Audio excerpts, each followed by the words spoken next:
Yanğın demək sentyabrın 1-i ikisinə keçən gecə olub, qısa qapanma işıqdan Hansı olub. ildir? 2025-ci ildə sentyabrın 1-i ikisini keçən gecə olub. Yəni mən də səhərə yaxın bilmişəm. Səhər saat 7-də mənə zəng gəldi ki, bəs anam günün evi yanır. Mən də gəldim bura.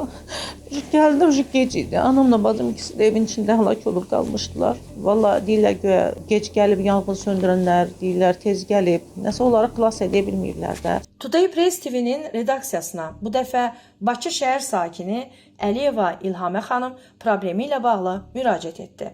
İlhamə xanım bildirir ki, 2025-ci ilin sentyabrın 1-dən 2-sinə keçən gecədə Abşeron rayon Masazır kəndi Afiq Abdulseynov küçəsi ev 165 ünvanında yanğın hadisəsi baş verib. Hadisə nəticəsində Əliyeva İlhamə xanımın anası və bacısı həlak olublar. Hadisənin yaranmasının başlıca səbəbləri nədir? Çətindir, çox çətindir. O vaxtdan bura 8-ci aya keçibik. Mən hələ də bütün qurumlara müraciət edirəm, ən azından kömək eləsinlər mənə. Hər yerdən məktublar gəlib mənə ki, fondda pul yoxdur, nə bilim. Mən də özüm də 4 uşaq saxlayıram. Yəni mənim özümün də imkanım yoxdur. Buranı, bu makrellərin tikdiyi evdir. Yəni bu ev sırf Makrellərin tikdikləri evlərdir. hazır evlərdir. Hazır evlər idi. 55 min almışıq biz buranı. Yəni qonşunun da evinə keçmişdi. Onun da evi nə qədər yanmışdı. Onlar ancaq deyəsən köməkli olmuşdu. Ancaq yanğın mənbəyi buradan olub. Burada qısa qapanma işıqdan olub. İşıqda indi biz bilmirik də, bunu bəlkə ustalar bilər. 4,5 olmalıdır. Nəsə 2 ilə olub. İşıqlar deyir, ona görə qısa qapanmadan olub. Aşağıdan yanğın baş verib. Qalxıb yuxarı. Anamla bacım tüstüdən boğulublar. Tüstüdən boğulublar ikisi də. Qonşular köməyinə gediblər. Köməklərinə çata bilmirlər. Maraqlıdır, belə fərdi evlərin tikintisi zamanı hansı təhlükəsizlik tədbirləri görülməlidir ki, xoşagəlməz hadisələr yaranmasın? Mövzu ilə bağlı təhlükəsizlik məsələləri üzrə ekspert Samir Nəbiyev münasibət bildirdi ki, ilk öncə həm fərdi yaşayış üçün tikintisinə icazəsi verilən sənəd, həm də torpağın sənəd olmalıdır. Ev istismara verildikdən sonra, sakin yerləşdikdən sonra artıq burada kabelləşmə məsələsidir önəmli. Bir də qaz təsərrüfatının hansı formada belə deyək ki, nəqlidir. O cümlədən də hansı tikinti materiallarından istifadə olunub. Deyək ki, dam örtükləri bəzi hallarda satış bazarlarında neft məhsulu olan və yaxud da alışmaya meyilli olan məhsullar var. Ümumiyyətlə, dəmir tərkibli dam örtüklərindən istifadə olunmalıdır. O cümlədən kabellərdə mütəmadi olaraq naqillərin sınaq testi olmalıdır. Yəni bunu artıq siz evi təhvil almadan öncə də naqillər hər hansı bir mütəxəssis tərəfindən müəyyən bir avadanlıqla yoxlaya bilərsiniz ki, hansı ki, orada kabelləşmə normal gedibdir. Belə hazır fərdi evlər alan zaman kabelləşmə prosesinə xüsusi diqqət etmək lazımdır ki, sonradan hadisə qurbanına çevrilməyəsən. Üstəlik, belə makler evlərinin görüntüsünə diqqət etsək, evlərin çox yaxın məsafələrdə tikildiyinin şahidi oluruq. Fərdi evlər arasında məsafələr necə təyin olunmalıdır? Ekspert Samir Nəbiyev fərdi yaşayış evlər arasında düzgün məsafənin olmasını xüsusi olaraq qeyd elədi. Məhəllələr arasında ümumi istifadə olunan nəqliyyat vasitələri üçün yol normal deyilsə, ən az orada deyək ki, 2 istiqamətli nəqliyyat vasitələri olmalıdır. Əraziyə hər hansı bir formada yanğın maşını gələrsə, müdaxilə edə biləcəksə, yəni bu məsələləri biz həmin ərazidə mütləq şəkildə dəyərləndirmək, yəni vətəndaş olaraq bizim əldə edəcəyimiz ev mütləq şəkildə ərazi geoloji baxımdan, relyef baxımdan, deyək ki, səhərsi gün ev çökəkdə olarsa, intensiv yağan yağışların nəticəsi o evə nə qədər təsir edəcək və ki, həmin ərazi deyək ki, sürüşmə zonasındadır.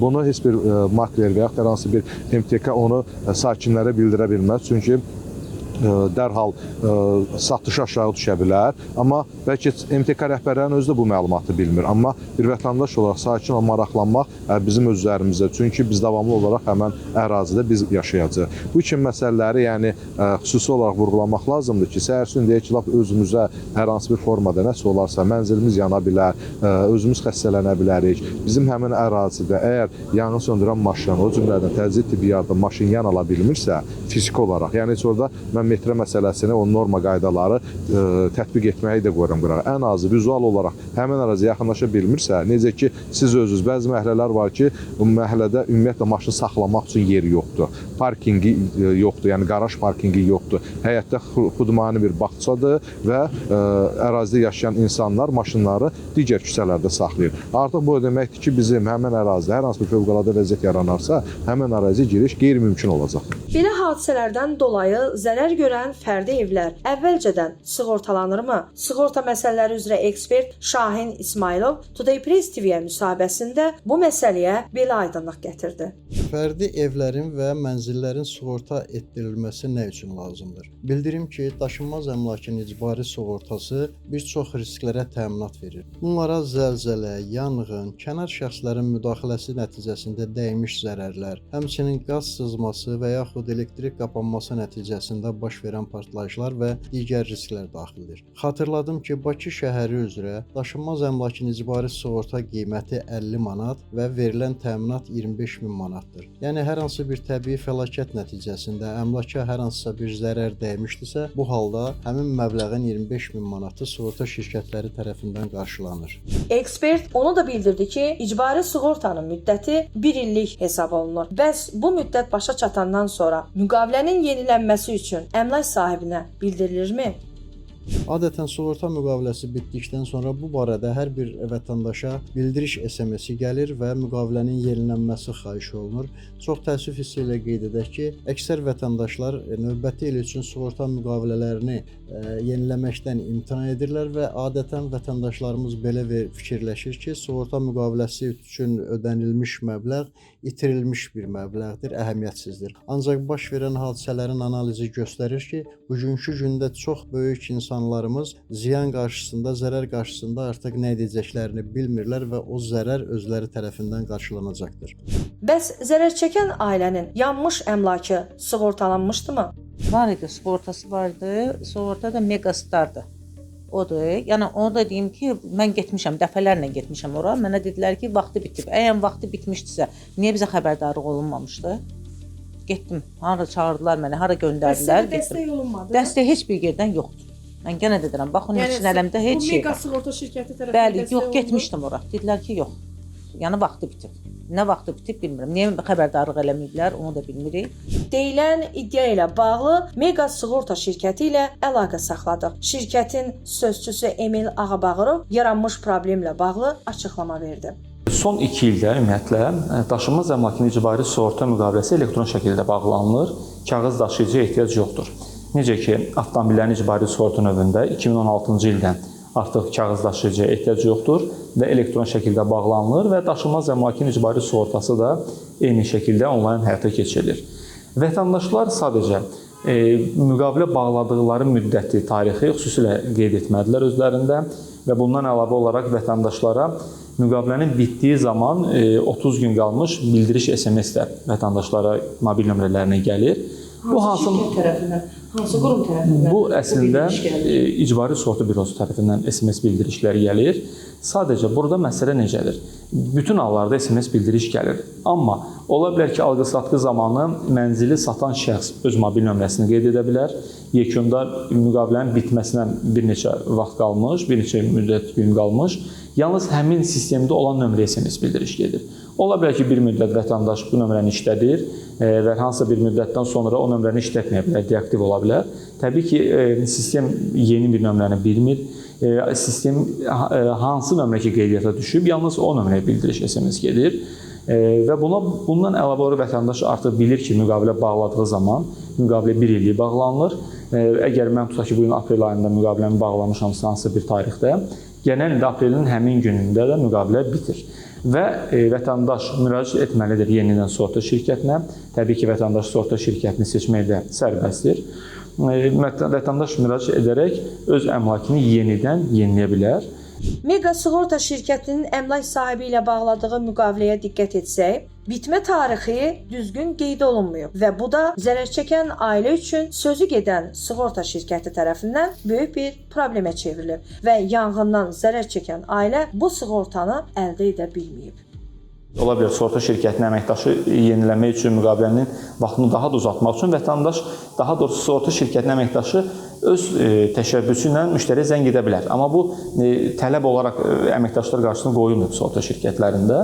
Ona görə vətəndaş özü əgər buna maraqlıdırsa, təbii ki, özü vaxtı bitəndə mütləq sığorta şirkətinə müraciət etməlidir. Çünki qeyd etdiyim kimi vətəndaşlar unuda bilərlər. Çünki anlayıram, bu onlayn şəkildə bağlanılır, hər hansı bir kağız daşıyıcıya ehtiyac yoxdur. Amma buna baxmayaraq vətəndaş hansı sığorta şirkətində əmlakını sığortalayıbsa, həmin sığorta şirkətinin qaynar xəttinə zəng etməklə də bitmə vaxtını öyrənə bilər. Zərər çəkən ailə üzvü İlhamə Əliyeva iddia edir ki, Abşeron rayon icra hakimiyyətinin məsul şəxslərinə və başqa qurumlara müraciət etsə də müraciəti cavabsız qalıb. Yadıma düşdükcə də mən çox pis oluram. Çünki anadan başqa dünyada əziz heç nə yoxdur. Anam, bacım yoxdursa mənim də həyatım sönüb. Ən azından mənə kömək eləsinlər ki, buranı balaca əl gəzdirsinlər. Demirəm əməlli başlı remontu, üstünü bağlasınlar, bir balaca əl gəzdirsinlər. İnanın o zibillərin özünü, xaldan yağlarını öz cibimdən atmışam. Bələdiyyəyə müraciət etmişəm. Dəfələrlə icrada olmuşam. Yoxdur, fondda pul yoxdur. Ona görə ən əlacım qaldı ki, indi verib bir müsahibə verim ki, bəlkə köməklik olar. Çətindir, vallahi çətindir. Bəlkə də anaya, bacıya dəyər verən insan varsa, bəlkə onlar başa düşər ki, mən anasız, bacısız mən yaşamıram özümdə. Ən azından onların ruhu şad olsun, yenə istəyirəm ki, evi bərpa edeyim. Problemlə bağlı Abşeron rayon icra hakimiyyətinin İctimaiyyətlə Əlaqələr şöbəsinin rəhbəri Seymur Qasımbəyli belə bir açıqlama verdi ki, Abşeron rayon icra hakimiyyətinin məsul şəxsləri və Masazır kənd bələdiyyəsinin əməkdaşları tərəfindən yanmış evə canlı qüvvəni hal-hazırda cəlb etmək mümkün deyil. Çünki ötən günlərdə yağan yağışlarla əlaqədar aidiyyatı qurumların işçi qüvvəsi subasmadan zərər görən evlərlə məşğuldur. Maraqlıdır, 2025-ci ilin sentyabr ayında yanmış evdə yaranmış problemləri aradan qaldırmaq üçün Abşeron rayon icra hakimiyyətinin rəhbərliyinə daha neçə gün, neçə ay və ya neçə il lazımdır? İki doğmasını yanğında qurban vermiş bir qadın daha hansı formada Abşeron rayon icra hakimiyyətinin rəhbərliyinə müraciət etsin ki, onun səsi eşidilsin? Göz dağı kimi görünən bu evin problemi həll edilsin. Abşeron rayon icra hakimiyyətinin başçısı Abdin Fərzəliyevin yanmış evlə bağlı zərər çəkən üzləşdiyi problemlərə müraciətinə biganə qalmasının səbəbi bizə də çox maraqlıdır. Güman edirik ki, ailənin bu problemi aidiyyatı qurum tərəfindən tezliklə aradan qaldırılacaq. Vüsalə Nəciyeva, Today Press TV.